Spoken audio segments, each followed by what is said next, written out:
What you got going on over there, buddy? Huh?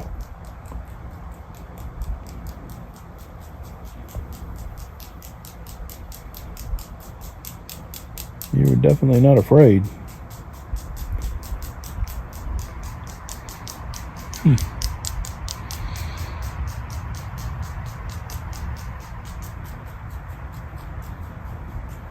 You're just making yourself at home in my camp, huh? Oh well. I guess technically you're just as welcome as the spider. Barely see him though.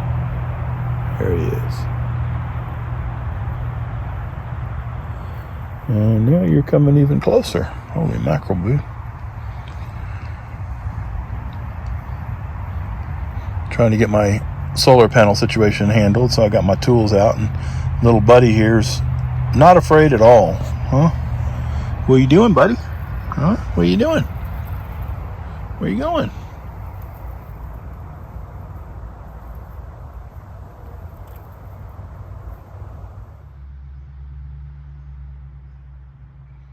Having checked the prices of the campsites inside the park, I decided to see if I could find a spot outside the park.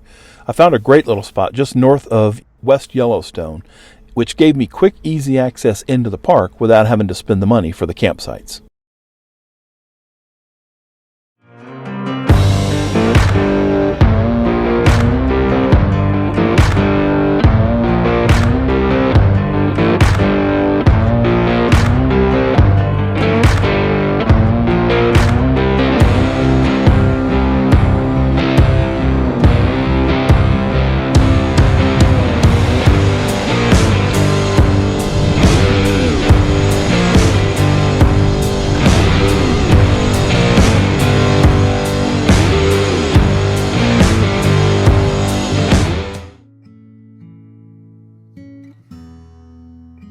For anyone who has been watching my channel long enough knows that not only do I like to build a fire whenever I have the opportunity, but I also like to return a little bit of Stoops There It Is back to the earth.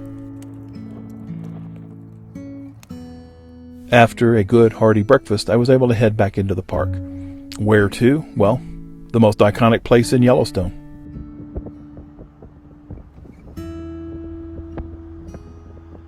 Yellowstone was set aside as the world's first national park because of its hydrothermal features. These features are the visible expression of the supervolcano. The heat that fuels these geologic wonders is given off by the partially molten magma body deep in the earth.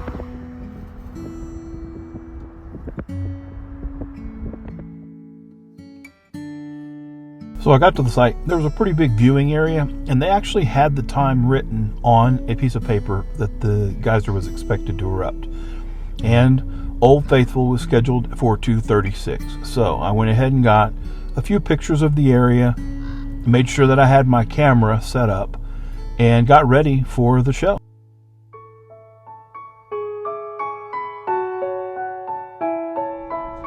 One of the expressions are geysers. Geysers are hot springs with constrictions in their plumbing system. This restricted water flow builds pressure, flashing water to steam. The steam rises and pushes water upward. This decreases the pressure and causes an eruption.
The next day, I decided to take advantage of the many other exciting features that the park had to offer.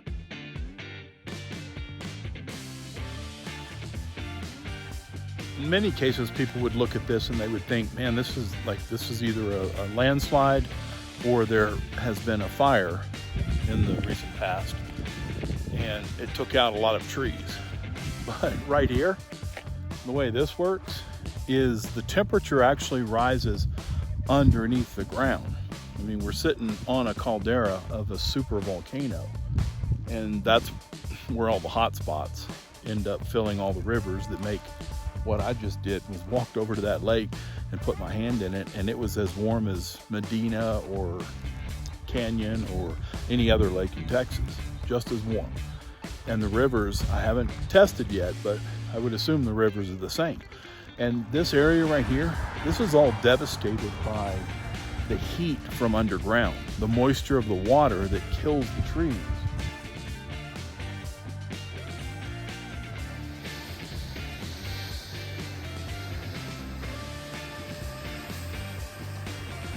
Another visual expression of this supervolcano are mud pots.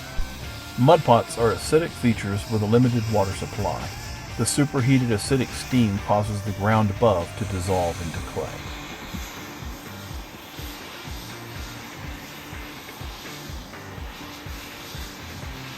Well, spring is in the air, and the buffalo of Yellowstone have not let that fact escape them.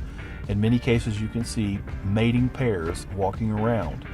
You can also see individual males that are walking around, and in some cases, they end up challenging the males that are in the pair. I actually had an opportunity to catch a fight between two males, but unfortunately in the excitement I pressed click a picture as opposed to click starting a video. So I ended up missing the fight, but it occurred right next to my vehicle. It was pretty exciting. The two final visible expressions of the supervolcano are hot springs and fumaroles, or steam vents. Hot springs are the most common hydrothermal features in the park. They have no constrictions, so heated water can rise, cool, and sink freely. Fumaroles, or steam vents, however, are the hottest features in the park. The limited amount of water flashes into steam before it reaches the surface. Just wanted to stop real quick and soak in the view. Sun's in my face, so I've got my glasses on just to protect my eyes. But I'm right alongside the Madison River, and I'm heading to the exit of Yellowstone National Park. One thing that my mom mentioned that I didn't actually know, it actually covers Idaho, Wyoming, and Montana. There's slivers in Idaho, slivers in Montana. Most of the park is in Wyoming. And it is a beautiful place. But I wonder if probably 85-90% of the people that come here may or may not necessarily know that this is actually a site that is referred to as a supervolcano. Supervolcano being that, well, I mean, if you look at the map of Yellowstone National Park, you'll see that the area is 100 miles or so across. up or north, south, east, or west. Several loops that bring you to places that are referred to as, you know, caldera rocks, or of course you go through many of the areas that have the geysers, which of course is volcanic activity. And interestingly enough, as they say, ELE, extinction level event. If this volcano were to erupt, it would be game over. But a lot of people wander around, walking through the areas where the calderas are, walking through the areas where you can see the geysers, and probably just don't have any idea of exactly what it is that they're standing on. We set out to walk 1,000 good miles from our hometown, leaving everyone behind as their slow fires died down. Once we left, we found it harder and harder to slow down, 'cause we set out to walk 1,000 good miles from our hometown. 1,000 good miles. Jumping from cliffs so high, trusting our wings to fly. Sometimes we're crashing down, but we get up and start from the ground. And I really wanna know,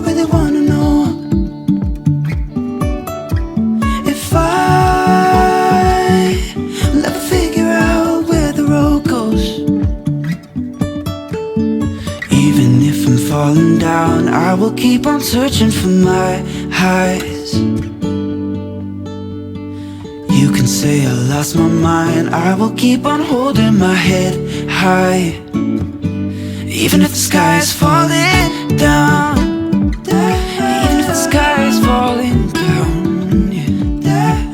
The sky is falling down. All the best, always. Wanna come down to the underground old school? Here's a shovel, can you dig it, fool? Can you dig it?